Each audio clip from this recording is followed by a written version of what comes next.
Yo, what's up, guys? Welcome back into Connor's College Football Predictions. Now, last week I went 3-1, which is definitely a lot better than 0-4 the previous week. I lost the South Carolina-Missouri game. Now, of course, very close game. Missouri missed a huge field goal in overtime that could have tied up the game. But hey, I'm not going to complain about that matchup overall. It was a pretty good week for me.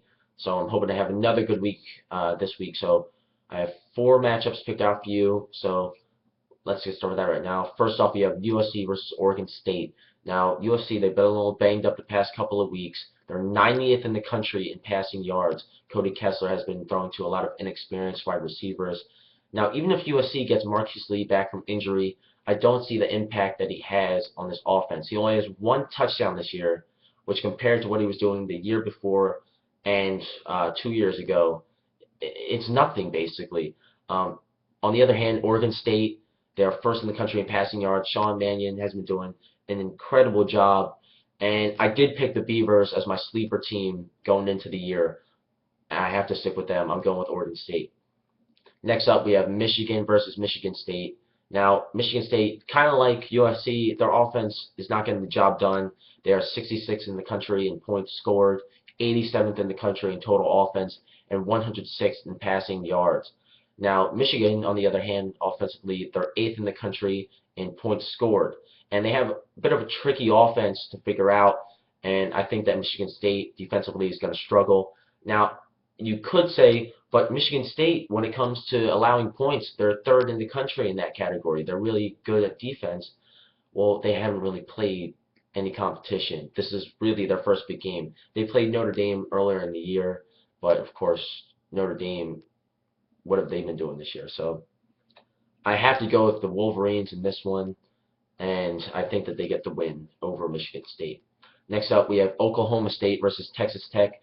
This was a little bit of a tough game for me. I went back and forth, but Oklahoma State, they have scored 20 or more points in 46 consecutive games. That's the longest streak in the FBS. In the past 2 years, Oklahoma State has outscored Texas Tech in this matchup by 98. And in the past 4 years, Oklahoma State is 4-0. So that's just a little fun fact. Texas Tech, they did have 460 yards last week against Oklahoma.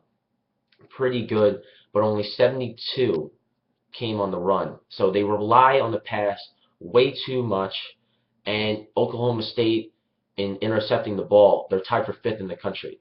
So that's key in this game. I think that they could possibly cause some trouble for Texas Tech in the pass. And I think that Texas Tech, they had a hard-fought loss last week against Oklahoma. I think they come off a little bit slow, and I think that's another key in this game for Oklahoma State. I think it's still going to be a very high-scoring game, but Oklahoma State comes out with the win on the road. Now, I'm shaking it up a little bit here. I don't think I've ever done this before. My big game of the week is actually going to be my night train lock of the week because, I mean, even though this is a top 10 matchup, I think that this is just going to be a bit of a blowout. For my big game of the week, Miami versus Florida State. Florida State gets the win easily. Now, this is number 7 against number 3. I think the point spread for this game is 21. It's just amazing. For the past 3 weeks, Miami, I mean, they've had to come back late against unranked teams. They cannot afford to fall behind in this game against an offensive powerhouse in Florida State. Florida State has not trailed yet in the second half. And that's just amazing. Now, also Florida State is 3rd in the country in points scored.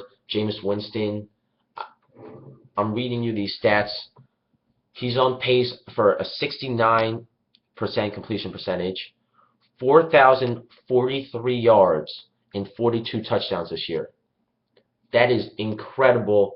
And if he now, it would be hard to keep up that pace, but if he did, that'd be even better than Johnny Manziel, his stats last year. And of course, look what happened to Johnny Manziel. So Jameis Winston has been having a phenomenal season. I've been really impressed with what this Florida State team has done, beating Clemson by however many points, I don't even know, and especially what they did last week against NC State. I mean, this is an easy game for me to pick. I think that most of the country is going with the Seminoles in this one, and so my Florida State over Miami in my big game of the week and my night train lock of the week. So that's it for me, and I hope you enjoy your week in college football. Peace.